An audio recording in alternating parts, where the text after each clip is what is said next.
அப்போஸ்தலனாகிய பவுல் பிலிப்பியருக்கு எழுதின நிருபத்தை தான் தொடர்ந்து தியானித்து வருகிறோம். அப்போஸ்தலனாகிய பவுல் பிலிப்பியருக்கு எழுதின நிருபத்தை நாம் தியானித்து வருகிறோம்.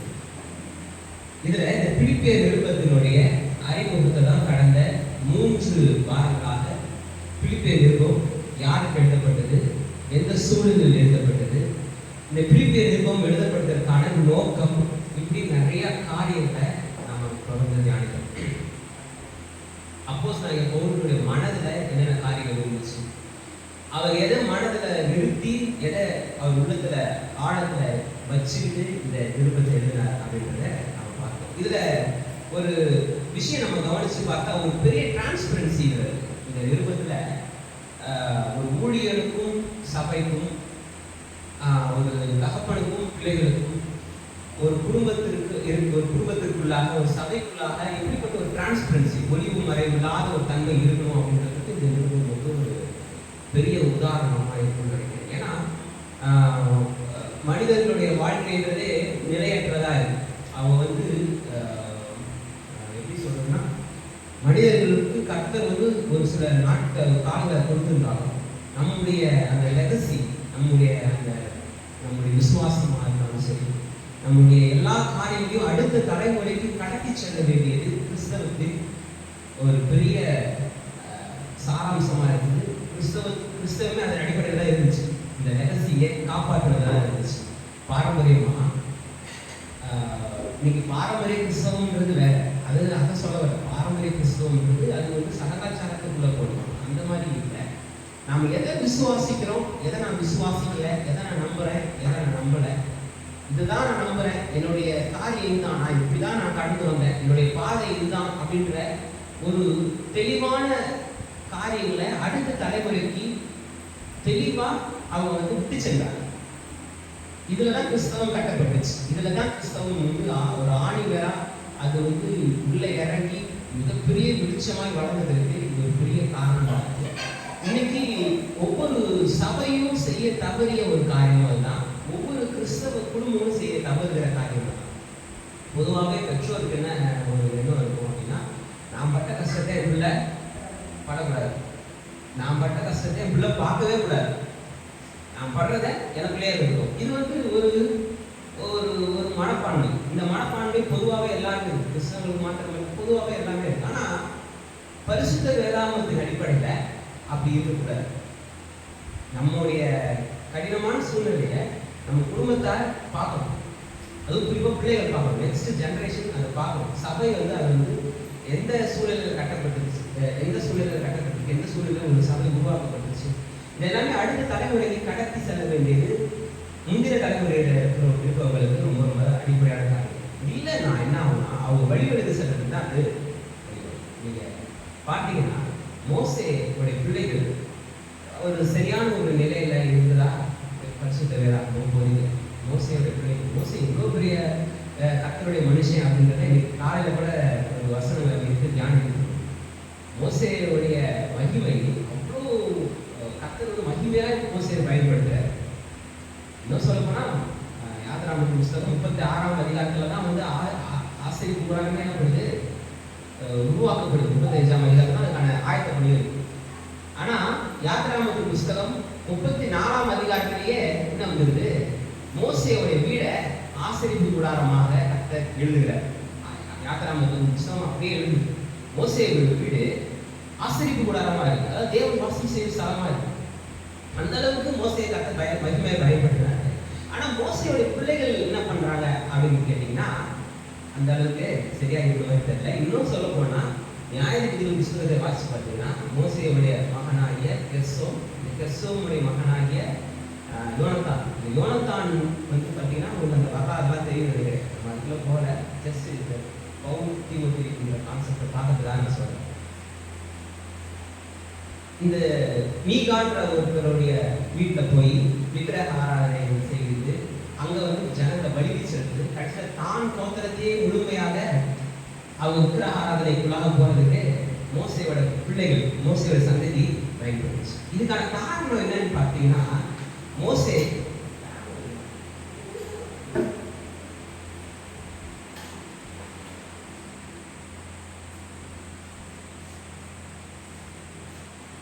மோசேயோட சந்ததி எகிப்துல வந்து மோசே வரும்பொழுது, மோசே எகிப்து வரும்பொழுது தன் மனைவியும் தன் பிள்ளைகளையும் கூட்டிட்டு தான் வர. நீங்க நல்லா வாசிங்க. மனைவியும் தன் பிள்ளையும் கூப்பிட்டு வர. ஒரு கட்டத்துல கர்த்தருக்கும் அவருக்கும் ஒரு டைரக்டான ஒரு கான்டாக்ட் வருது. அதுக்கப்புறம் நீங்க வாட்ச் பண்ணீங்கன்னா ஆரோனுடைய இது சந்திப்பு. ஆரோன் வந்து எகிப்துல தேவனுடைய தரிசனத்தை பார்த்து மோசையை கூப்பிடுறது வருவார். மோசே இங்கேருந்து மீதியான் தேசத்துலேருந்து வருவார். இவங்க ரெண்டு பேரும் சந்திச்சதுக்கு அப்புறம் இதுக்கப்புறம் மோசையோட மனைவியை பற்றி பிள்ளைகளை பற்றி எங்கேயுமே வராது. மோசையும் ஆரோன் மட்டும்தான் இழுத்துட்டு போவாங்க. அங்க இருந்து ஜனங்கள் விடுதலையாகி கூட்டிட்டு வருவாங்க. அந்த 10 வாதைகள்லாம் நடக்கும், அற்புதங்கள் நடக்கும், சிக்கலை கடந்து வருவாங்க. இதுக்கப்புறம் மாறாவின் தண்ணீர் அனுபவம் வரும். இதுக்கப்புறம் தான் எத்திரோ மோசையோட மாமனார் இருக்கும்போது மோசையோட மனைவியும் தன் மகளையும் பேரப்பிள்ளையும் கூட்டி வந்து மோசை கிட்ட விடுவார். அப்ப மோசே என்ன நினைச்சிருக்கலாம், ஆரோன் வந்து சொல்லும் பொழுது ஒரு எகிப்துல ஒரு பெரிய பிரச்சனை, பெரிய ஒரு சவால் சந்திக்க போறோம். எதுக்கு மனைவி பிள்ளையை கூட்டிட்டு போயிட்டு இந்த சவாலை நம்ம இது பண்ணணும், நம்ம விட்டுட்டு இங்கே இந்த வீட்டுக்கு போய் மட்டும் கூட விட்டுட்டு போயிருக்கோம். ஆனா அது வந்து எப்படி வழிவகை செஞ்சிச்சுன்னா, அந்த பிள்ளைகள் வந்து மோசையை பார்த்தாங்க. மோசே கர்த்தர் எப்படி பயன்படுத்துறாருன்றத பார்க்குறாங்க. மோசே எப்படிலாம் கர்த்தரால் பயன்படுத்தப்பட்டு எவ்வளவு மிகப்பெரிய அற்புதங்களை செய்யறாரு அப்படின்றத பார்க்குறாங்க. எல்லாத்தையும் பார்க்குறாங்க. அந்த கடினமான சூழ்நிலையை அவங்க பார்க்கல. அதனால அவங்க வழிவிலகு செல்றதுக்கு இது பெரிய ஒரு காரணமாக அமைஞ்சிச்சு நான் நினைக்கிறேன். அப்போ அதே போல பிள்ளைகளுக்கு அடுத்த ஜென்ரேஷனுக்கு படுற கஷ்டத்தை காமிக்கும் பொழுது அது என்ன ஆகும்னா, நீங்க கஷ்டப்பட்டு சொல்லி தரல, கர்த்தர் உங்களை எப்படி காப்பாற்றுறாருன்னு சொல்லி தெரியும். அவங்க வாழ்க்கையில் அவங்க தலையெடுத்து நடக்கும் பொழுது அவங்க கர்த்தரை பற்றி கொள்வதற்கு இது எல்லாமே வசதியா இருக்கும், ஏற்றதா இருக்கும். அதனால பிள்ளைகளுக்கு அந்த டிரான்ஸ்பரன்சி ரொம்ப ரொம்ப அவசியம். சபையிலும் போதவருக்கும் விசுவாசிகளுக்கும் எந்த காரியங்கள் சபை போயிட்டு இருக்கின்றன ஒரு பெரிய டிரான்ஸ்பரன்சி ரொம்ப ரொம்ப அவசியம். இங்கே அப்போஸ்தலர் போல ரொம்ப தெளிவாக சொல்றேன். நான் சொன்னேன், இது ஒரு கிட்டத்தட்ட ஒரு 30 வாரங்களில் இந்த நிருபத்தை நம்ம முடிக்கிறதா நான் சொல்லியிருக்கேன். இந்த 30 வாரங்களில் வாரத்துக்கு ஒரு முறை தான் இதை நம்ம பார்க்கலாம். வாரத்துக்கு ஒரு முறை இந்த நிருபத்தை நம்ம வாசிக்கலாம். 4 அதிகாரம் தான் இருக்கு, வாசிக்கலாம். நான் திரும்ப வாசிக்க 3 வாரம் 3 முறை வாசித்தேன். நான் தனிப்பட்ட முறையில் ஒரு முறை இது பண்ணுறதுக்காக ஒரு முறை பார்த்தாலும் சொன்னதுக்காக ஒரு முறை நான் வாசிக்கிட்டு இருக்கேன். இதில் திரும்ப பார்த்தீங்கன்னா ஒரு பெரிய வெளிப்படைத்தன்மை, ஒரு பெரிய டிரான்ஸ்பரன்சி. என்ன நடக்குது, என்ன பிரச்சனை, என்ன சூழ்நிலை, இதான் என்னுடைய இப்படிதான் இந்த இதெல்லாம் நான் இருக்கிறேன் அப்படின்றதுல ரொம்ப தெளிவாக மோசே இது அப்போஸ்தலர் போவீங்க என்கிற மோசே செய்ய தவறியதை இங்கே அப்போஸ்தலர் செய்யற. இப்போ புதிய ஏற்பாட்டு திருச்சபை இது ரொம்ப ரொம்ப கவனிக்க வேண்டியது, நம்ம குடும்பங்கள் கட்டப்படுவதற்கு ரொம்ப ரொம்ப அவசியமானதாக இருக்கு. சரி, இதெல்லாம் வந்து நமக்கு ஒரு அறிமுகமான காரியங்கள், முன்னுரையான காரியங்களை நிறைய விஷயங்களை நம்ம கடந்த 3 வாரங்களில் பார்த்தோம். இன்னைக்கு வசனத்திற்குள்ளாக நம்ம கர்த்தருடைய ஆவியானவர் நம்மை வழிநடத்துவார். முதலாவது வசனத்தை நம்ம வாசிக்கலாம்.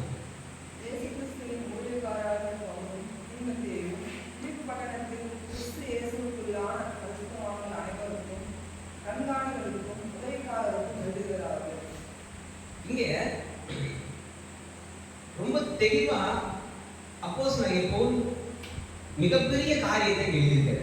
ஆனா இது என்னன்னு கேட்டீங்கன்னா, இப்போ நம்ம லெட்டர் எழுதுற பழக்கம்லாம் சுத்தமாக என்ன ஆயிடுச்சு, விழுந்துருச்சு. இப்போ போஸ்டல் டிபார்ட்மெண்ட்டே இப்போ நீங்கள் கூட ஒரு நியூஸ் பார்த்தேன், போஸ்டல் டிபார்ட்மெண்ட்டில் அந்த ரெஜிஸ்டர் போஸ்ட்லாம் வந்து நிறுத்த போகிறாங்க. செப்டம்பர் 1 ஒன்லி ஸ்பீட் போஸ்ட் பண்ணலாம், ரெஜிஸ்டர் போஸ்ட்லாம் இங்கே கிடையாது அப்படின்றாங்க. லெட்டர் எழுதுற பழக்கமே இன்னைக்கு இல்லை, சுத்தமாக அந்த ஒரு இதெல்லாம் போயிடுச்சு. ஆனால் லெட்டரில் நம்ம எல்லாம் அந்த இன்னுமே வர தலைமுறைக்கே தெரியாது லெட்டர்னான்ட்டு. நம்ம ஒரு யூடியூப் ஒரு வீடியோ காமிச்சு நான் லெட்டர்னு காமிக்கிற சூழ்நிலை வந்து வரதுனால வந்துடலாம். ஆனால் நம்ம லெட்டர் எழுதிருப்போம், நமக்கு லெட்டர் வந்திருப்போம், நம்மளாம் லெட்டர் எழுதிருப்போம், நம்ம லெட்டரை பார்த்துருப்போம். அதில் நம்ம ஃபர்ஸ்ட் எழுதுறது ஃப்ரம் டு. அந்த ஃப்ரம் டு தான் வந்து இது யாருக்கு எழுதுறோம், யார் எழுதுனா யாருக்கு எழுதுறா, இதுதான் இந்த முதலாவது வசனம். யார் எழுதுறா, யாருக்கு எழுதுறா, இதுதான். ஆனா இதுக்குள்ள அவர் தன்னுடைய இருதயத்தின் ஆழத்தின் எல்லா காரியங்களையும் ஊற்றி தான் எழுதுறாரு.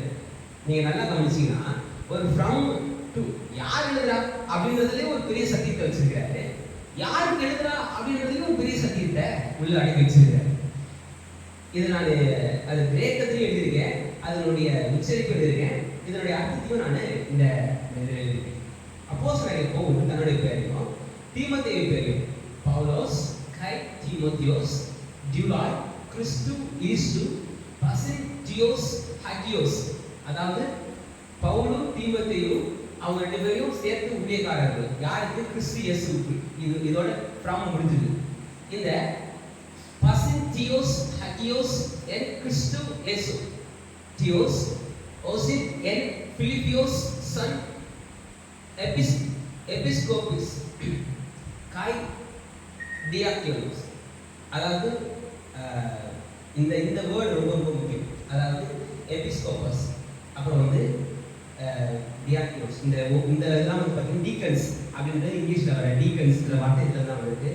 இந்த எபிஸ்கோபாஸ் அப்படின்ற அந்த வார்த்தை ரொம்ப ரொம்ப முக்கியம். இதெல்லாம் கவனிக்க அந்த பகுதி பார்த்து நம்ம பார்க்கலாம். ஃப்ரம்லையும் பார்த்தீங்கன்னா இயேசு கிறிஸ்துவோட பேர் இருக்கும், டூலையும் பார்த்தா இயேசு கிறிஸ்துவோட பேர் இருக்கும். ஃப்ரம்லையும் இயேசு கிறிஸ்து, டூலையும் இயேசு கிறிஸ்து. ஃப்ரம்ல எழுதும் போதும் பவுலையும் தீமோத்தேயும் போது நாங்கள் தான் எழுதுறோம். யாரு? நாங்கள் இயேசு கிறிஸ்துவே ஊழியக்காரங்க. டூல இயேசு கிறிஸ்துவுக்குள் பரிசுத்தவான்கள் அப்படின்னு எழுதுறாரு. அப்ப அவருடைய மனம் முழுக்க முழுக்க முழுக்க முழுக்க இயேசு கிறிஸ்துவை சார்ந்தாரு. எந்த சூழ்நிலையில? ரொம்ப சந்தோஷமான சூழ்நிலையில, ரொம்ப மகிழ்ச்சியா, விடுதலையா, ஊழியத்துல ஒரு வெற்றியின் பாதையில போய்கிட்டு இருக்கும்போது, அவர் பிரசங்கத்தை ஒரு லட்சக்கணக்கான ஜனங்கள் கேட்டுட்டு இருக்கும்போது இதை எழுதல. அவர் சிறையில இருக்கிறாரு. ஏற்கனவே எருசலேம்ல சிறையில இருந்தாரு. திருப்பியும் எருசலேம்ல இருந்து ரோமாபுரிக்கு வரும்போது மிகப்பெரிய ஒரு போராட்டத்தின் மத்தியில, கப்பல் சேதத்தின் மத்தியில உயிர் பிழைக்கவே முடியாதுன்ற சூழ்நிலையில தான் வராரு. அதுலயும் பார்த்தா பாம்பு கடிக்குது, அது இதுன்னு பயங்கரமான சூழ்நிலை இருந்து திருப்பி இங்கே வந்து பார்த்தா வீட்டு சிறை. இந்த வீட்டு சிறையில பார்த்தீங்கன்னா அந்த எலைட் கார்ட்ஸ் இருப்பாங்க. இந்த எலைட் கார்ட்ஸ் எப்படி நடந்துப்பாங்கன்றதுலாம் நான் இதனுடைய முதல் அதிகாரத்தை நம்ம பார்க்கும்போது நான் சொல்லியிருக்கேன்.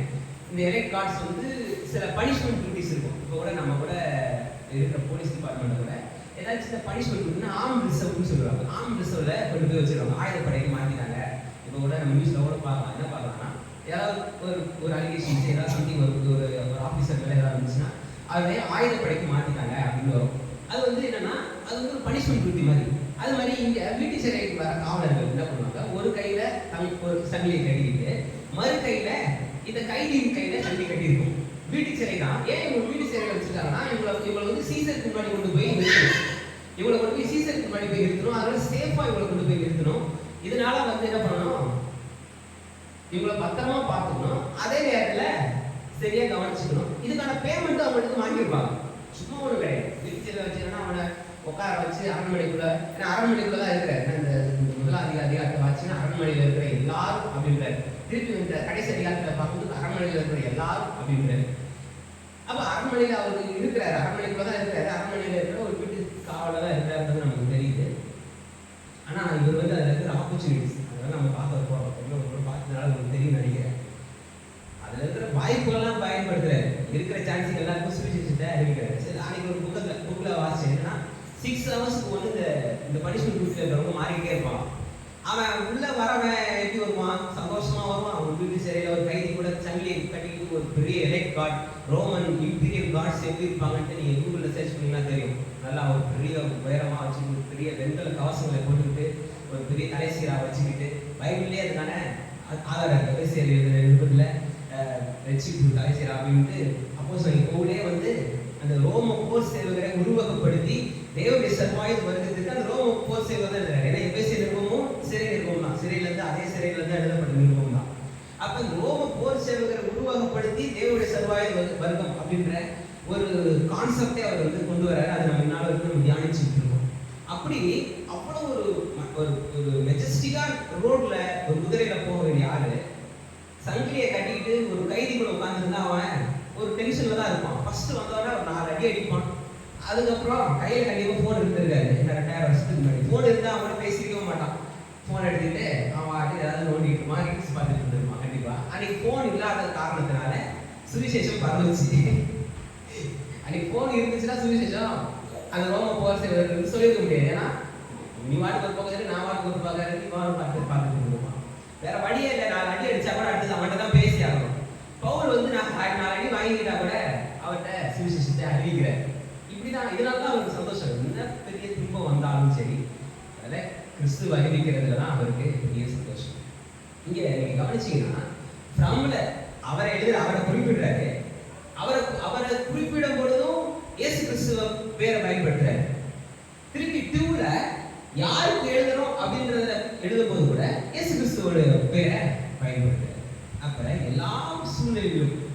எல்லா நேரத்திலும் எல்லா காலத்திலும் நாம கர்த்தரை சார்ந்தவர்களாய் வாழணும் என்பதுல சந்தேகமே இல்லை.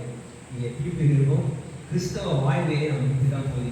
எல்லா சூழலிலும் எல்லா காலத்திலும் எல்லா சமயத்திலும் இயேசு கிறிஸ்துவை மையமாய் வைத்து நம்முடைய வாழ்க்கையை நகர்த்துவோம் அப்படின்னா நிச்சயமாய் அதான் உண்மையான கிறிஸ்தவ வாழ்க்கை, அதான் மெய்யான கிறிஸ்தவ வாழ்க்கை. இது ரொம்ப ரொம்ப அவசியம். இது அடிப்படையாக நம்ம கற்றுக்க வேண்டிய ஒரு பெரிய காரியம். இன்னும் நீங்க இதை இன்னும் கொஞ்சம் இந்த நீங்க பார்த்தீங்கன்னா பவுல் தீமோத்தேயுக்கு அப்புறம் வந்து டியூலாய், இந்த டியூலாய்ன்ற வார்த்தை ரொம்ப ரொம்ப முக்கியமான வார்த்தை. ஏற்கனவே சொல்லியிருக்கேன். அதாவது ஊழியர்கள் தமிழ்ல வந்து பார்த்தீங்கன்னா இயேசு கிறிஸ்துவின் ஊழியக்காரனாகிய அப்படின்ட்டு இங்க சொல்லப்பட்டிருக்கு. இந்த ஊழியக்காரனுக்கு என்ன எவரே வார்த்தை, கிரேக்க வார்த்தை எதுன்னு பார்த்தீங்கன்னா டியூலாய். இந்த டியூலாய் அப்படின்றதுக்கு பாண்ட் சர்வன்ட், அதாவது கட்டப்பட்ட ஒரு வேலைக்காரன், இல்லைன்னா தெளிவா சொல்லணும்னா அடிமை அப்படின்ட்டு சொல்றாங்க. நம்ம அடிமைகளோட நம்மளுடைய மைண்ட்ல எப்படிப்பட்ட அடிமைகள் ஞாபகம் வராங்கன்னா ஆப்பிரிக்கன் கண்ட்ரீஸ்ல, அமெரிக்கா தேசத்துல எப்படி இவங்க அடிமைகள்லாம் கொத்தடிமைகள்லாம் எப்படிலாம் பயன்படுத்தாங்க. இதெல்லாம் நம்ம 18th century 17th century 19th century கூட இதெல்லாம் இருந்துச்சு. மார்ட்டின் லூதர் கிங் ஜூனியர் தான் வந்து அதெல்லாம் நிறையா ஹேவ் எ ட்ரீம் ஒரு பெரிய கட்டுரை எழுதுறாரு. அதனால வந்து நிறைய மாற்றம் வந்துச்சு. பிறகு நம்ம காலத்துல ஒரு கருப்பினத்தை சேர்ந்தவர் அதிபராகவே மாறினாரு. இதெல்லாம் நம்ம பார்த்தோம். இதெல்லாம் ஒரு பெரிய ஒரு ரெவல்யூஷன். கர்த்தருக்கு தான் நம்ம நன்றி சொல்றோம், கர்த்தருக்கு மகிமை சொல்றோம். ஆனா இந்த ரோமன் பீரியட்ல இருக்கிற அடிமைகள் எப்படிப்பட்டவங்களா இருந்தாங்க அப்படின்னா ரொம்ப இன்டெலெக்சுவலா இருந்தாங்க. அது வந்து கேட்கறதுக்கு ஆச்சரியமா இருக்கும். நீங்க அடிமைகள் ஒண்ணு அப்படியே ஒரு சாதாரணமா ஒரு சாக்கு துணியை கட்டிக்கிட்டு ஒரு பெரிய ஒரு கொத்தடிமை மாதிரி புல்லுலாம் வெட்டிக்கிட்டு மாற்ற வெட்டிக்கிட்டு அப்படி இருக்கிறவங்க மாத்திரம் கிடையாது. அவங்களுக்கு அப்படிதான் சரி, அவங்களுக்கு எந்த சுயம் எதுவுமே கிடையாது. அவங்களுக்கு என்ன ட்ரெஸ் கொடுக்குறாங்க அந்த ட்ரெஸ் தான் போடணும், என்ன சாப்பாடு கொடுக்குறாங்க அந்த சாப்பாடு தான் போடணும். ரொம்ப கஷ்டமான சூழ்நிலை. ஆனா அந்த அடிமைகள் ரொம்ப இன்டெலெக்சுவலா இருந்தாங்க. இன்டெலெக்சுவலா இருக்கணும்னு ஆசைப்பட்டாங்க. யாரும் எஜமானுக்கு ஆசைப்பட்டாங்க. சமீபத்தில் ஒரு இதில் ஒரு ரிசர்ச் பேப்பர் படிக்கும்போது படித்தேன், சிரிப்பாக இருந்துச்சு. ஒவ்வொரு அடிமையும் குறைஞ்சபட்சம் 24 to 26 புஸ்தகங்களை மனப்பாடமாக வச்சிருக்கணும். 24 to 26 புஸ்தகங்களை மனப்பாடம் பண்ணி வச்சிருக்கணும். இந்த எஜமான் வந்து எந்த டவுட் கேட்டாலும் சொல்லணும். இப்போ நம்ம ஃபோனில் கேட்குறோம்ல, ஹே சிரி அப்படின்னு கேட்குறோம்ல, ஹே கூகுள் அப்படின்னு நம்ம கேட்குறோம்ல, கேட்டு அதெல்லாம் அதுக்கு ஒரு பதில் சொல்லுது. அது சில தப்பாக சொல்லுது, சில சரியாக சொல்லுது. இதே மாதிரி இந்த அடிமையை கூப்பிட்டு கேட்டா சொல்லுவாங்க. கடகடன்னு அந்த பேஜில் இருக்கிற அந்த பக்கத்தில் இருக்கிற அந்த தோல் சுருள் எழுதப்பட்டிருக்கிற செப்பு தகவலில் எழுதப்பட்டிருக்கிற காரியங்களை மனப்பாடமாக சொல்லுவாங்க. இதுக்கு இதில் வந்து இந்த எஜமானுக்கு ஒரு பெருமை. வித்யா அடிமை வித்யா எவ்வளோ பெரிய கிரேக்க தத்துவத்தை சொல்கிறாங்க அப்படின்ட்டு எஜமானுக்கு ஒரு பெருமை இருக்கும். இன்னொரு எஜமானுக்கு என்ன பண்ணுவாங்க, உன் அடிமை சொல்கிறாரா, ஏன் அடிமை பேர் சொல்கிறான், ஏய் நீ இதை சொல்கிறான்னா அவன் அந்த மனுஷனுக்கு பார்த்தா கடகடன்னு சொல்லுவாங்க. இன்னைக்கு நம்ம யோசிச்சிருக்கிற அடிமை அப்படின்ற ஒரு ஒரு ஒரு பிக்சரே இந்த கான்செப்ட் மாற்றிருக்கு அந்த காலத்தில் ரோம அடிமை. ஆனாலும் அது வந்து ஒரு நல்ல ஒரு வேலையை யாருமே எடுத்துட்டு போகிறேன். நான் அடிமையாக இருக்கிறேன், நான் வந்து பரவாயில்ல நான் அடிமையாக இருக்கிறேன் யாருமே நினைக்க போகிறதே கிடையாது. யாருமே அது வந்து வாண்டடாக ஏற்றுக்கொள்கிற ஒரு விருப்பப்பட்டு ஏற்றுக்கொள்கிற ஒரு வேலை கிடையாது. அது வந்து ஒரு மோசமான ஒரு நிலையாக தான் பார்க்கப்பட்டுச்சு. அந்த நேரத்தில் தன்னை யாருக்கு அடிமை, கிறிஸ்துவுக்கு அடிமை, கிறிஸ்துவுக்கு சேவகன், கிறிஸ்துவுக்கு வேலையாள் அப்படின்ட்டு அப்போஸ்தலர் பவுல் சொல்றாரு. அதாவது கம்ப்ளீட்லி கண்ட்ரோல் பை அனதர், ஒருத்தரால் முற்றிலுமாய் வேறு ஒருவரால் கட்டுப்படுத்தப்படுவதுதான் அடிமை. எபேசியர் நிருபம் 2ஆம் அதிகாரம் 1ஆம் வசனத்திலிருந்து 3ஆம் வசனம் வரைக்கும் வாசிக்கிறேன். எபேசியர் 2:1-3.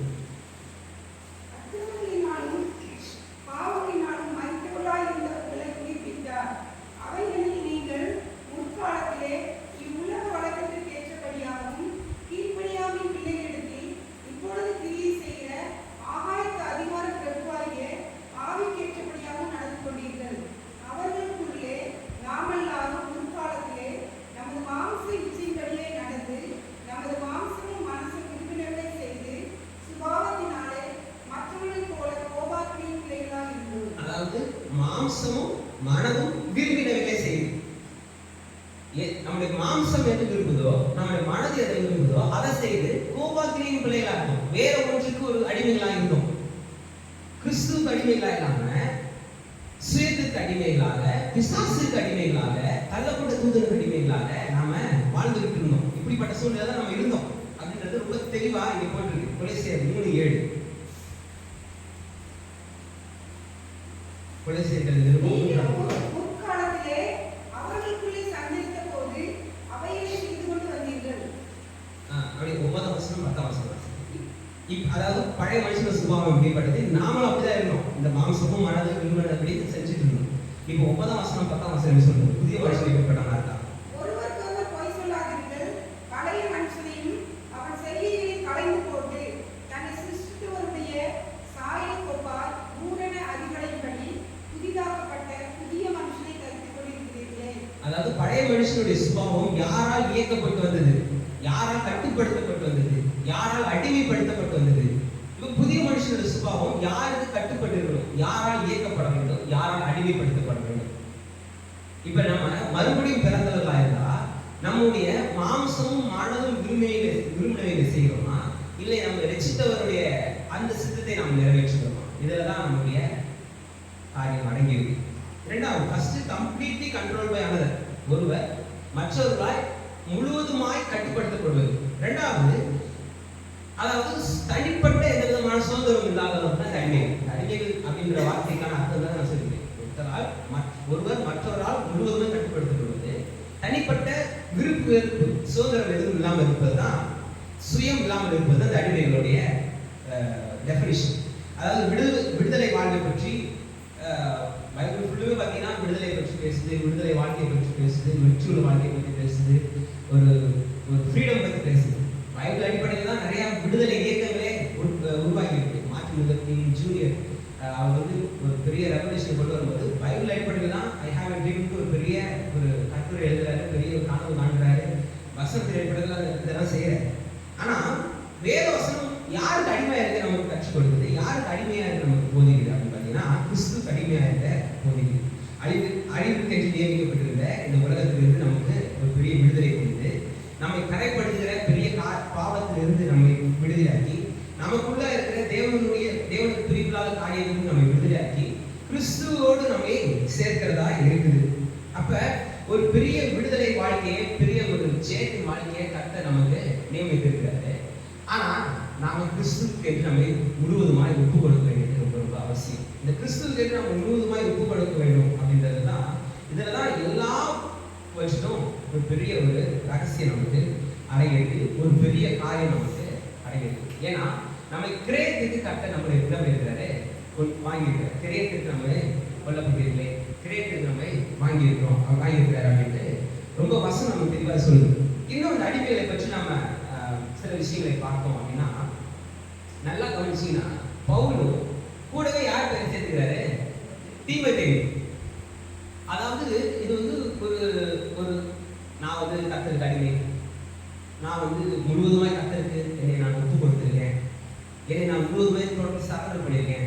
இந்த அடிமைகளும் பார்த்தீங்கன்னா சில நேரங்களில் யாத்திராமத்தின் புஸ்தகத்தில் 21ஆம் அதிகாரத்துலலாம் பார்த்தீங்கன்னா இந்த அடிமைக்கான சட்டத்திட்டமே இருக்கு. இந்த அடிமைகளை வேலைக்காரர்களை எப்படி நடத்தணும், 6 ஆண்டுகள் நடத்தி 7வது வருஷத்தை அவங்க விடுதலை ஆகணும், சில விஷயங்கள் இருக்கு.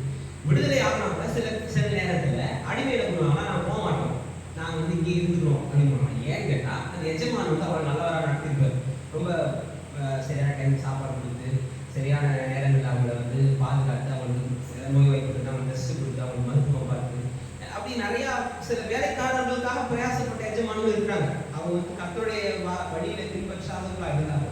சில இதில் வேலைக்காரர்களுக்காக பிரயாசப்பட்ட எஜமானும் இருக்கிறாங்க. இன்றைய உலகில் பார்த்தீங்கன்னா ஒரு 100 தன் வேலைக்காரனுக்காக இயேசு கிறிஸ்து வந்து கேட்கிறாரு. அப்ப வேலைக்காரர்களுக்காக பிரயாசப்படுகிற எஜமான்களும் இருந்திருக்காங்க. அது என்னன்னு சொல்ல முடியும். எல்லா எஜமான்களும் ரொம்ப மோசமானவங்களா, ரொம்ப கடினமா தன் அடிமைகளை நடத்துறதா பார்க்க முடியாது. நடத்தினாங்க. ரொம்ப ஒரு சொற்பமான ஜனங்கள் நல்லாவும் நடத்தியிருக்காங்க. கொஞ்சம் ஒரு குறிப்பிட்ட பர்சன்டேஜ் நல்லாவும் நடத்திருக்காங்க. அப்படிப்பட்ட அடிமைகள் வாண்டடாகவே இருக்கிறோம், நாங்கள் இங்கேயே இருந்துக்கிறோம், நாங்கள் சர்வெண்டாக இருந்துக்கிறோம், தன் சுய விருப்பத்தின் அடிப்படையில் நாங்கள் இருந்துக்கிறோம் அப்படின்ட்டு இருந்துருக்காங்க. இங்க பவுல் வந்து தன்னை மாத்திரம் கிறிஸ்துவுக்கு அடிமைன்னு சொல்லல. தன்னை மாத்திரம் நான் தான், எனக்கு மாத்திரம் நான் தான் அந்த சாகியத்தை பெற்றிருக்கேன். ஏன்னா பவுல் மாத்திரம் சொல்ல, நீங்க நிறைய இடத்துல பார்த்தீங்கன்னா பேதுரு சொல்லியிருக்காரு.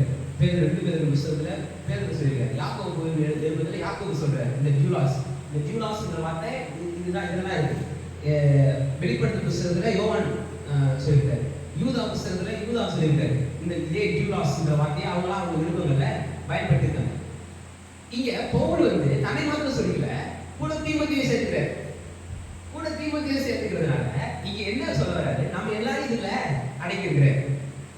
இதை படிக்கிற யாராக இருந்தாலும் சரி, இதை கேட்கிற யாராக இருந்தாலும் சரி, நான் மட்டும் கர்த்தருக்கு போய் சேர்ந்துக்கிறேன், நான் மட்டும் தான் அந்த ஒரு இது இருக்கு, நான் மட்டும் தான் ஒரு டோட்டல் சரண்டர் பண்ணியிருக்கேன், நான் மட்டும் தான் அங்க கர்த்தரை பிடிச்சிக்கிட்டு இருக்கேன், நான் மட்டும் தான் அப்படின்ற ஒரு இது இல்லை, ஒரு பெருமை இல்லை.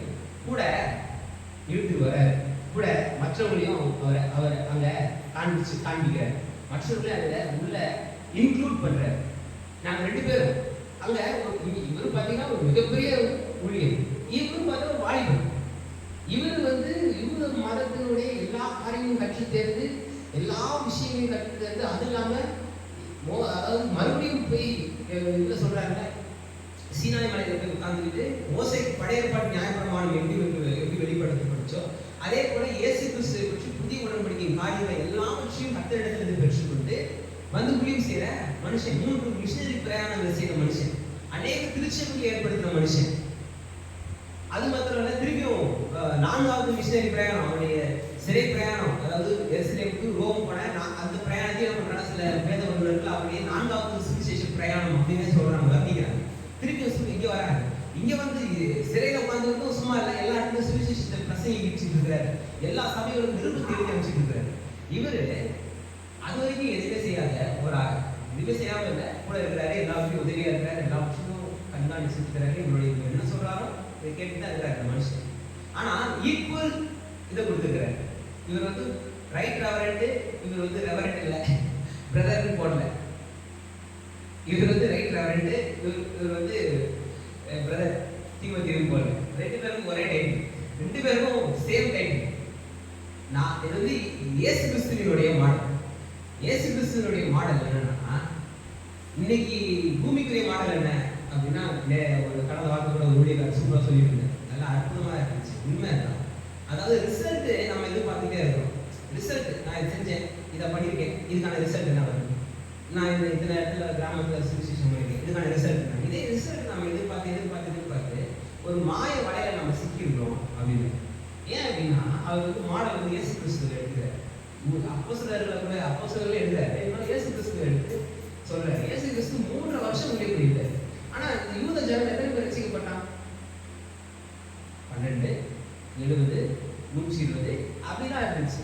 அதுக்கப்புறம் பரிசுத்தாவியானவர் வரும்போது தான் பார்த்தா 5000, 3000, 5000 பெருகுது.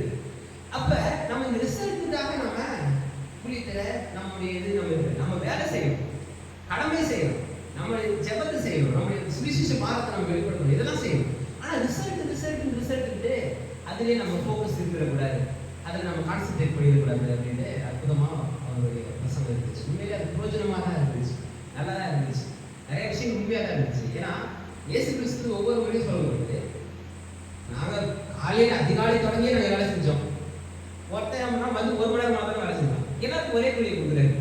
அப்போ கர்த்தருடைய ராஜ்யத்தின் பார்வையில் எல்லாருமே சமம். அதை இங்கே பிராக்டிக்கலாக இந்த மனுஷனை இங்கே வெளிப்படுத்துறாரு. இயேசு கிறிஸ்துவின் போதனையை எந்த அளவுக்கு பிராக்டிக்கலாக பயன்படுத்த முடியும், வெளிப்படுத்த முடியும், அதை வாழ்ந்து காமிக்க முடியும்ன்றது இந்த வார்த்தையிலே அவர் நமக்கு சாட்சி. என்ன நாம் பேரை போட்டு தீமோத்தேயு பேரை போட்டு 2 பேருக்கும் ஒரே டைட்டில் தான் கொடுக்குறாரு.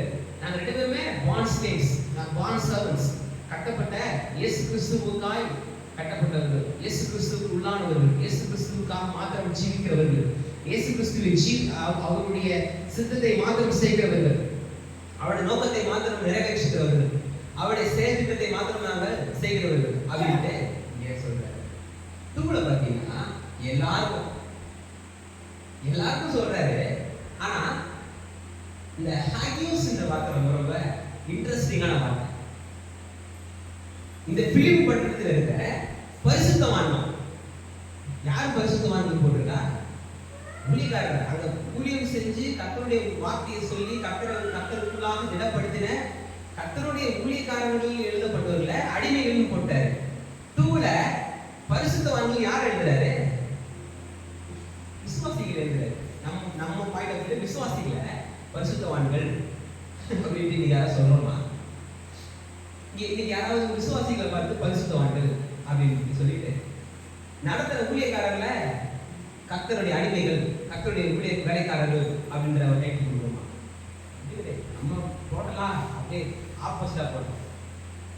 ஆப்போசிட்டா பொருந்திக்க ஆரம்பிச்சோம். விசுவாசிகளுக்கு அப்படிப்பட்ட ஒரு மனநிலையை கொடுத்துருவோம். என்ன மனநிலையை கொடுத்துருவோம்?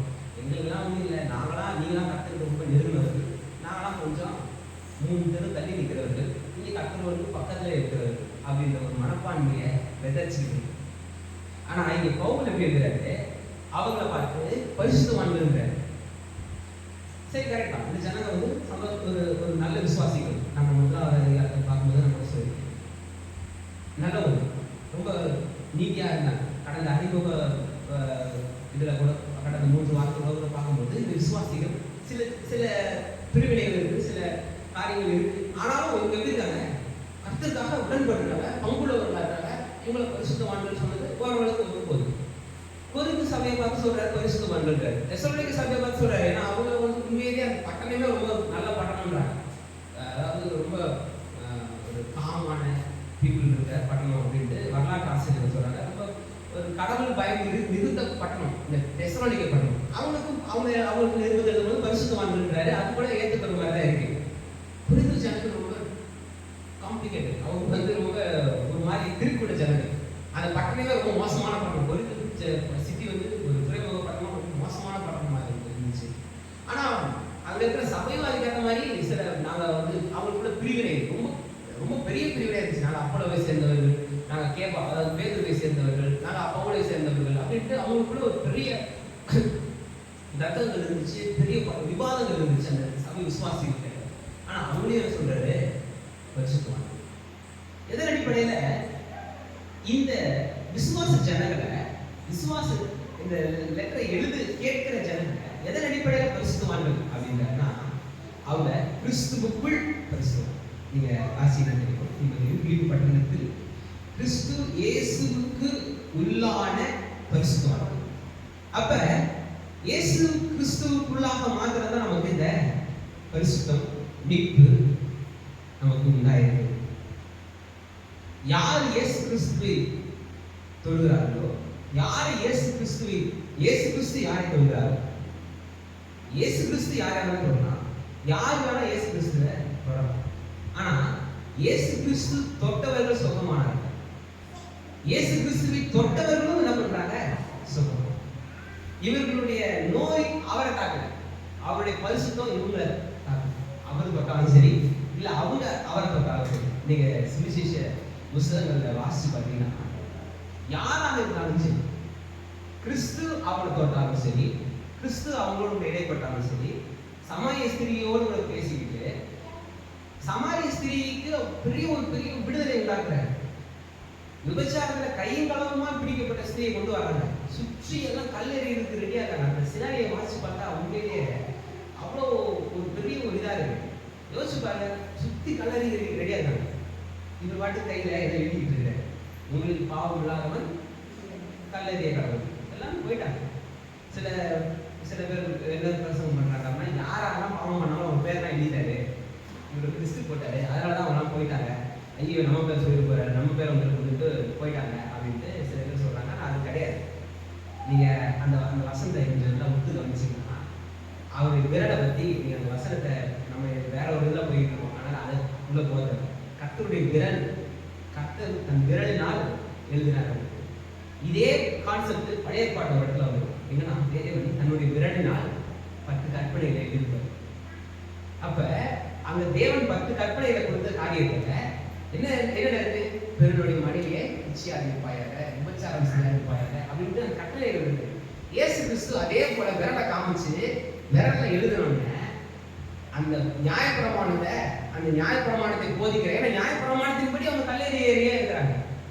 நியாயப்பிரமாணத்தின்படி கல்லெறிய ரெடியா இருக்கும் பொழுது இந்த பெண் பாவம் செஞ்சுட்டா அப்படின்னு குற்றம் சுமத்தி இந்த பெண்ணை நாங்க நீதியின்படி நியாயப்பிரமாணத்தின்படி நாங்க தண்டிக்க ரெடியா இருக்கிறோம் அப்படின்ட்டு கலந்துக்கிட்டு இருந்தவனுக்கு நியாயப்பிரமாணத்தை எழுதி காமிக்கிறேன். நீயும் பாவம் செஞ்சுக்க, அப்ப நீயும் கல்லெறிப்பட வேண்டியதுதான். அவன் கல்லை விற்கிற போட்டு போயிட்டான். எல்லாரும் ஒண்ணு பண்ணான், போயிட்டான். அங்க பேர்லாம் எல்லாம் எழுதல, நியாயப்பிரமாணத்தை எழுதி காமிக்கிறாரு. அங்க நியாயப்பிரமாணத்தை எழுதி நீ எதன் அடிப்படையில குற்றம் சுமத்துக்கிறியோ அந்த குற்றத்துக்கு நீயே வந்து தண்டனைக்குரியவன், நீயே தண்டனைக்கு பாக்குற, நீயும் அதே தண்டனை தப்பு செஞ்சவன் தான், உன்னையே நீ பண்ண முடியும், குற்றப்படுத்த முடியும் அப்படின்ட்டு தெளிவா எழுதினாங்க. அப்ப இங்க யாருமே என்ன பண்ண முடியாது, பரிசுத்தவான் சொல்ல முடியாது. ஆனா கிறிஸ்துவை யாரு தொடறாங்களோ அவங்க பரிசுத்தவான் மாற்றப்படுறாங்க. அவங்க ஜீவிதத்துல ஒரு பெரிய மாற்றம் உண்டாரு, ஒரு பெரிய ஒரு முன்னேற்றம் உண்டா, ஒரு பெரிய ஒரு ஆவிக்குரிய வாழ்க்கையில பெரிய ஒரு ரெவல்யூஷனே அவங்க அடையாங்க. சகைவு பார்த்தீங்கன்னா அது அவருடைய மனம் மாறுதல் வந்து ஒரு பெரிய ஒரு ரெவல்யூஷன், பெரிய ஒரு சாட்சிகள். யாருக்கெல்லாம் கொள்ளை அடிச்சா அவங்களும் நாளத்தையா நான் திரும்பி தரேன், அந்த மாதிரி ஒரு எண்ணம் யாருக்கு வரும்? அந்த மாதிரி ஒரு மைண்ட் செட் யாருக்கும் அவன் சீக்கிரம் வராது. அந்த அளவுக்கு கிறிஸ்துவோடைய வல்லமை அவனுடைய இருதயத்தில் ஆட்கொண்டு அவருடைய உள்ளத்தில் ஆட்கொண்டு ஒரு பெரிய ஒரு மாற்றத்தை அவர்களுக்கு கொடுக்குது. அப்ப இதன் அடிப்படையில் தான் சொல்றாரு, உங்க சுய கிரியைகளால பரிசுத்தவான்கள் கிடையாது. ஒருவேளை அந்த சேனல் பரிசுத்தவான் நான் பரிசுத்தவானா, நான் பரிசுத்தவான் அறியப்படுறேன் அப்படின்னு நம்ம குற்றப்படுத்திக்கிட்டு நமக்குள்ளாக ஒரு தாழ்வு மனப்பான்மையை வர வைக்க வேண்டிய வார்த்தைகள் கிடையாது. நமக்குள்ளாக நம்பிக்கை ஊட்டக்கூடிய வார்த்தைகள். கர்த்தரை எப்படி பார்க்கிறாரு? பரிசுத்தவானாய் பார்க்கிறாரு. இந்த படிக்கிற என்னைய கர்த்தரை பரிசுத்தவானாய் காண்கிறார் அப்படின்ற சிந்தையே என்னை பரிசுத்த வழியில் நடக்கும். பிசாசு நம்மளுக்கு எப்போதுமே சந்தேகத்தை கொடுத்து, ஒரு இதை கொடுத்து, ஒரு பெரிய குழப்பத்தை கொடுத்து நம்ம கர்த்தரை விட்டு விலகுகிறவனாகவே காணப்படுறோம். ஆனா கர்த்தர் நாம எப்படி இருக்கிறோம் அப்படின்றத காமிக்கிறது மாத்திரம் இல்லை. அதான் சொல்றேன், கண்ணாடியில் முகத்தை காண்கிறது போல ஆத்துமாவை நம்ம காண முடியும். போன வாரம் ஞாயிற்றுக்கிழமை தான் பார்ப்போம். எப்படி இருக்கிறோம் அப்படின்ற நிலையை காமிக்குது இந்த கண்ணாடி, எப்படி இருக்க வேணும்ன்ற நிலையை காமிக்குது. இப்ப பரிசுத்த வேதம் நான் சொன்னேன். இப்ப இந்த வேதத்தை இதெல்லாம் வாசிக்கொண்டு பரிசுத்தவான்கள் அப்படின்னு வாசிக்கிறோம். அப்ப கர்த்தரை பரிசுத்தமானா பார்க்க இப்படிதான் என்னுடைய ஆத்மாவை நான் பார்க்கிறேன். என்னுடைய ஆத்மாவை பார்க்கும்போது ஒருவேளை எனக்கு கர்த்தருக்கு பிரியமில்லாத காரியத்தை செஞ்சா எனக்கு இங்க தெரியுது, இங்க கர்த்தரை பரிசுத்தவான்னு சொல்றாரு, ஆனா என் வாழ்க்கை பரிசுத்தமா இருக்கா அப்படின்ற ஒரு கேள்வி எனக்கு வருது. ஆனா என் கர்த்தர் எப்படி காண்கிறாருன்றது அந்த பதில் இங்கே காமிக்க எனக்கு தெரியுது. அப்ப என்னுடைய வழியை நான் சீர்படுத்துகிறது, சரி செய்யறதுக்கு இங்க எனக்கு உதவி. அப்ப ஒரு ஊழியருக்கு, ஒரு கர்த்தருடைய பிள்ளைக்கு மற்றவர்களை காணும் பொழுது எப்படிப்பட்ட ஒரு மைண்ட் செட் இருக்கணும்? பாடி இவெல்லாம் விக்கிறதுக்கு வணங்குறாங்க, இவெல்லாம் விளாடுறேன், என்ன கொடுமை பண்றாங்க, அப்படி கிடையாது. ஒருவேளை இருக்கலாம், அது ஒருவேளை அப்படி சில விஷயங்கள் இருக்கும். ஆனா நீங்க பார்க்கும்போது உங்களை எப்படி கர்த்தர் பார்க்கறாரு, உங்களை எப்படி கர்த்தர் பார்க்கறாரோ அதே போல நீங்க மற்றவர்களை பார்த்தீங்கன்னா கர்த்தர் மீது பெரிய ஒரு சந்தோஷம். கர்த்தருடைய அழைத்த அழைப்புக்கு அவர் மகிழ்வார், அவர் உள்ள மகிழும், அவர் இருதயம் பிடிக்கும். எப்ப நாம கர்த்தருக்கு பிரியமா இருக்கிறது எப்படின்னா, அவர் எப்படி நம்மை பார்க்கிறாரோ அதே போல நாம் மற்றவர்களை, அது ரொம்ப ரொம்ப அவசியம், ரொம்ப ரொம்ப முக்கியம். அந்த அடிப்படையில் தான் இங்க இந்த ஹகியோஸ், அதாவது ஹோலி சேக்ரெட், ரொம்ப பரிசுத்தமான சேக்ரெட்ன்றது எதை நம்ம எங்க யூஸ் பண்ணுவோம்? விசுவாசிகள் எங்கேயாவது யூஸ் பண்ணிருக்கோமா? ஹோலின்றதே கர்த்தருக்கு யூஸ் பண்ணுவோம், ஊழியக்காரங்க யூஸ் பண்ணுவோம், ஊழியக்காரங்க பயன்படுத்துறதுக்கு யூஸ் பண்ணுவோம், அவங்க பயன்படுத்துகிற பொருள் யூஸ் பண்ணுவோம், குறிப்பிட்டு யூஸ் பண்ணுவோம், இதுதான் யூஸ் பண்ணுவோம். இந்த பாட்டோட அதெல்லாம் வந்துச்சு. இதெல்லாம் விசுவாசிகளுக்கு பிடிச்சிடும். பழைய பாட்டு காலம் இன்னும் மைண்ட் செட்ல போல பழைய கர்த்தரே உடச்சிட்டாரு, திரையை கிழிச்சு மகாபரிசுத்த ஸ்தலத்தை ஓப்பன் பண்ணி விட்டாரு. ஆனா நமக்கு ஓப்பன் ஆகுது, நம்ம மைண்ட் ஓப்பன் ஆகுது, நம்ம எல்லாத்தையும் பிடிச்சு வச்சுக்கிட்டு கர்த்தர் எல்லாரையும் பரிசுத்தவான். இங்க அப்போஸ்தலர்கள் போகுது, அவரையும் ஊழியர்களாகிய மற்ற எல்லாரையும் சேர்ந்து அங்கெல்லாம் கிறிஸ்துவின் அடிமை, கிறிஸ்துவுக்காக முழுவதுமாய் ஒப்பு கொடுக்கப்பட்டவர்கள், கிறிஸ்துவின் நிமித்தம் முழுவதுமாய் அர்ப்பணித்தவர்கள் அப்படின்னு சொல்லிட்டு விசுவாசிகளை பார்த்துட்டு அவங்களுக்கும் அங்கேயும் வரும்போது இயேசு கிறிஸ்துவ பேர் வருது, 2 முறை வருது. அதாவது ரிப்பீட், ஒரு வசனத்திலேயோ ஒரு வேத பகுதியிலும் எந்த வார்த்தைகள் ரிப்பீட் ஆகுது அப்படின்னு பார்க்க சொல்லி, அப்போ ஒரு வசனத்திலே திரும்ப திரும்ப வருது, கிறிஸ்து இயேசு, கிறிஸ்து இயேசு 2 முறை வருது. ஃப்ரம்லயே வருது, டூலயே வருது, 2 முறை. யாருக்கு எழுதுன்னு சொல்லும்போதும் சொல்றாரு, யாருக்கு எழுதுறேன்னு சொல்லும் பொழுதும் சொல்றாரு. பிரிவுபடுற ஜனங்களுக்கு, அதாவது அங்க இருக்கிற சூப்பர்வைசர்ஸ் அண்ட் அட்மினிஸ்ட்ரேட்டர்ஸ், அங்க இருக்கிற கண்காணிகள், உதவிக்காரர்கள், அதாவது அங்க அட்மினிஸ்ட்ரேட் பண்றவங்க, இவங்க எல்லாருக்கும் எழுதுறேன். ஆனா இவங்க எல்லாரையும்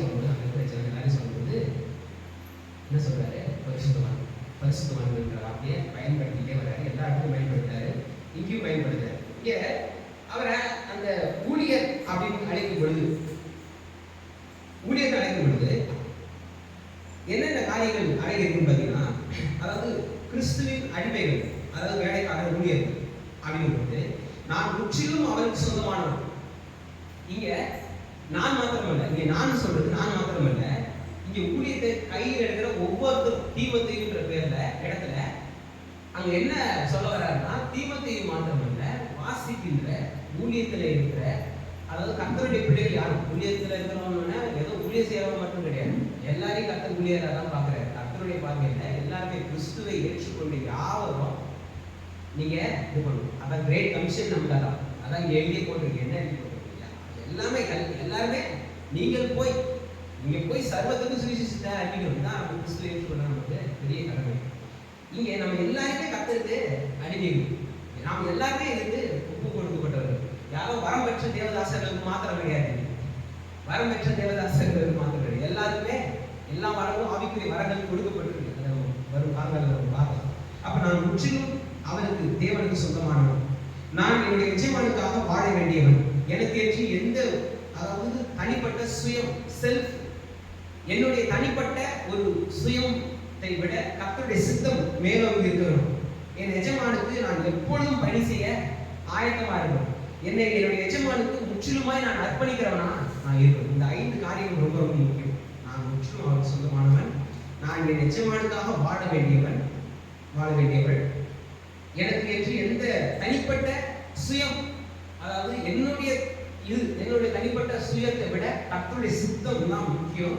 என்னுடைய எஜமானுக்கு நான் எப்பொழுதும் பணி செய்ய ஆயத்தமா இருக்கிறேன், என்னை நான் என் எஜமானுக்கு முற்றிலுமாய் அர்ப்பணிக்கிறேன். இதெல்லாம் அடங்கியது தான் இந்த டியூலாய்க்குள்ள எல்லாம் அடங்கியது. இவ்வளவு விஷயங்களும் மனதில் வச்சுட்டு தான் டியூலாய்ன்னு சொல்றேன். ஒரு அடிமை அப்படின்னா இதெல்லாம் மனதில் வச்சுட்டு தான் அடிமை. அது மாத்திரம் இல்லை, நாம அடிமைகள் தான், ஆனால் நம்முடைய எஜமான் ரொம்ப நல்லவர். நம்ம அடிமை அப்படின்ற ஒரு மைண்ட் நம்முடைய எஜமான் ரொம்ப நல்லவர்ன்றது நம்ம கூட மனதில் வச்சு. பழையற்பாட்டு காலத்திலேயே சில அடிமைகள் பண்ணுவாங்க, சில கிரைட்டீரியாஸ் இருந்துச்சு. ஸோ தரவாசல் வச்சு காலை வச்சு காலை ஓட்ட போட்டு அந்த அடிமைகள்லாம் அந்த வீட்டில் நிரந்தரமாக தங்கிறதுக்கு சில விஷயங்கள்லாம் இருந்துச்சு. அதெல்லாம் பழைய பாட்டியாக நம்ம புத்தகத்தில் தேவனுடைய கட்டளை வாசிக்கும் உங்களுக்கு தெரியும். இங்கே கர்த்தருக்கு நாம் அடிமைகளாய் நம்ம ஒப்பு கொடுக்கும்போது, சுய விருப்பத்தோடு கர்த்தருக்கு நம்ம அர்ப்பணிக்கும் பொழுது, நம்ம எஜமான் ரொம்ப நல்லவர் அப்படின்றத நம்ம மறந்துடவே கூடாது. என் எஜமான் என்னுடைய தேவைகளை எல்லாம் சந்திக்கிறதுக்கு அவர் போதுமானவர். ஒரு எஜமான் இருக்கிறாரு, ஒரு அடிமைக்கு வேலை சொல்றாரு, இந்த இடத்துல போய் சுத்தம் பண்ணணும்னு சொல்றாரு. அப்ப சுத்தம் பண்ண வேண்டிய கருவிகளை கொடுக்க வேண்டியது யார் பொறுப்பு? எஜமான் பொறுப்பு. அப்ப நாம கர்த்தருக்கு அடிமைகளா நம்ம ஒப்பு கொடுக்கும் பொழுது, நாம வாழக்கூடிய வாழ்க்கைக்கு நமக்கு தேவையான காரியங்களை கொடுக்க வேண்டியது யார் பொறுப்பு? இப்ப கர்த்தரை மெய்ப்பரா இருக்கிறார். அதான் நம்ம இந்த பழையற்பாட்டு வேற பாடத்தை கூட அதான் பார்த்துருக்கோம். கர்த்தரை மெய்ப்பரா இருக்கிறார் அப்படின்னு பொழுது, நான் கர்த்தரால் மேய்க்கப்படுகிறவனா இருக்கிறேன்னா, கர்த்தரால் மேய்க்கப்படுகிற ஆடா இல்ல ஆட்டுக்கு ஒரு பொத்தி ஓனாயா? அதுக்கு இதை போற வார்த்தையில கேட்டேன். கர்த்தரால் மேய்க்கப்படுகிற ஆடா இருக்கிறனா இல்ல ஆட்டுக்கு பொத்தி ஓனாயா உட்கார்ந்துட்டு இருக்கிறனா? கர்த்தரால் மேய்க்கப்படணும். அப்பதான் எனக்கு நன்மையும் திரும்பி எனக்கு பின்தொடர்ந்து வரும். எனக்கு தொடர்ந்து அப்பதான் வரும். என் ஜீவன் வர நாளெல்லாம் நன்மை திரும்பி எனக்கு வரணும்னா நான் கர்த்தரை ஃபாலோ பண்ணிட்டு போகணும். கர்த்தர் தான் எனக்கு மேய்ப்பரா இருக்கணும். அவரை பின்பற்றி நான் போகணும். அப்பதான் எனக்கு இது வரும். நான் திரும்பிக்கிட்டு நன்மை திரும்பி எங்கன்னு தேடிட்டு போனா எங்க போனாலும் நன்மை திரும்பி வராது. நாமளா தேடிட்டு போறது. நாமளா தேடிட்டு போனா எங்கேயாவது போய் சிக்கிப்போம். எஜமான் திருப்பி நம்மளை காப்பாற்றி கூட்டு போகணும், வெயிட் பண்ணி கூட்டு போகணும். அப்ப நமக்கு தேவையான எல்லா காரியங்களும் நம்மளுடைய எஜமானுக்கு தர வல்லவராக இருக்கிறார். நான் செய்ய எல்லா வேலையும் தீர்மானிக்கிறது அவர் தான். நான் என்ன செய்யணும் அப்படின்ற தீர்மானத்தை கொடுக்கிறதும் அவர் தான். அப்ப ஆவிக்குரிய எல்லா தேவைகளையும் அவர் சந்திக்கிறாரு, தீமையிலிருந்து பாதுகாக்கிறாரு, அநேக விஷயங்களை நம்மளை கேர்டேக் பண்றாரு, எல்லாவற்றையும் அவர் பொறுப்படுத்துறாரு, தீமைகளை பாதுகாக்கிறாரு, நமக்கு தேவையான காரியத்தை கொடுக்குறாரு, நம்ம என்ன செய்யணுன்ற ஒரு பெரிய நோக்கத்தை நமக்கு கொடுக்குறாரு.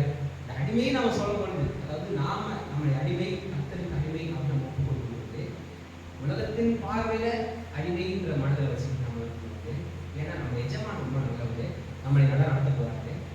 இங்கே டோட்டல் சரண்டர், முழுதுமாய் நான் அர்ப்பணிக்கிறேன், என் எஜமானுக்கு, கர்த்தருக்கு, என் ஆண்டவருக்கு நான் முழுவதுமாய் என்னை நான் ஒப்புக்கொள்கிறேன் அப்படின்னு.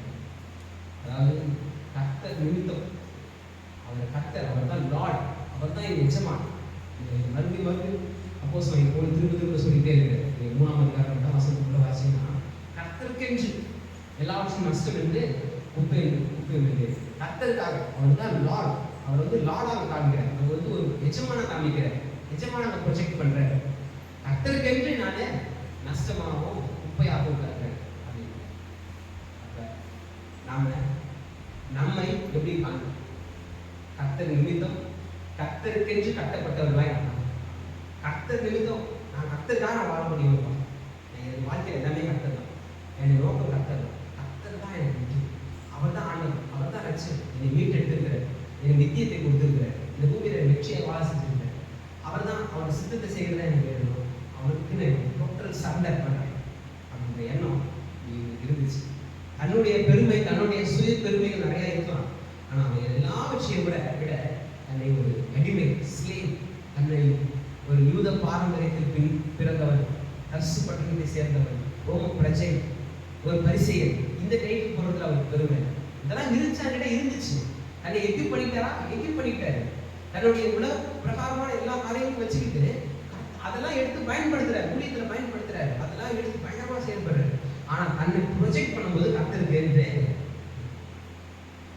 அதே நேரத்தில் மற்றவர்களை பார்க்கும்போது அவரை பரிசுத்தம், அவங்க கர்த்தரால் அபிஷேகம் பண்ணப்பட்டவர் அப்படின்ற மைண்ட் செட். தன்னை எப்படி கர்த்தருக்கு நெருங்கி பார்க்கிறாரோ அதே போல மற்றவர்களையும் கர்த்தருக்கு என்று நெருங்கி பார்க்கிறார். தன்னை கர்த்தருக்கு எப்படி, நான் கர்த்தருக்கு நெருக்கமானவன் அப்படின்றத எப்படி உணர்ந்து அவர் பேசுறாரோ அதே போல மற்றவர்களையும் கர்த்தருக்கு நெருக்கமானவர்கள் அப்படின்ற உணர்வு தான் அவரு. முதல் வசனம் ஃப்ரம் டு தான், ஆனால் உள்ள மிகப்பெரிய சத்தியங்கள் அடங்கி, மிகப்பெரிய காரியங்கள், இன்னும் நிறைய விஷயங்கள் இருக்கு. இன்னும் இதை வந்து தனிப்பட்ட விதத்துல இன்னும் இது பண்ணலாம். முடிஞ்சா நம்ம திரும்பி இந்த வசனத்தை அடுத்த வாரத்தில் பார்க்கலாம். இல்லை அடுத்து கர்த்தர் எப்படி நடத்துறாரோ ஒரு பெரிய ஒரு சத்தியம் என்னன்னா, நாம் கர்த்தருக்கு என்று அர்ப்பணிக்கப்பட்டவர். அதான் யார் கிறிஸ்துவின் ஊழியக்காரர் அப்படின் பொழுது, கிறிஸ்துவுக்கென்று தன் சுயம் யாவையும் ஒழித்து முழுமையாய் முழு விருப்பத்தோடு தன்னை அர்ப்பணித்தவர்கள், ஒப்பு கொடுத்தவர்கள் தான் கர்த்தருடைய.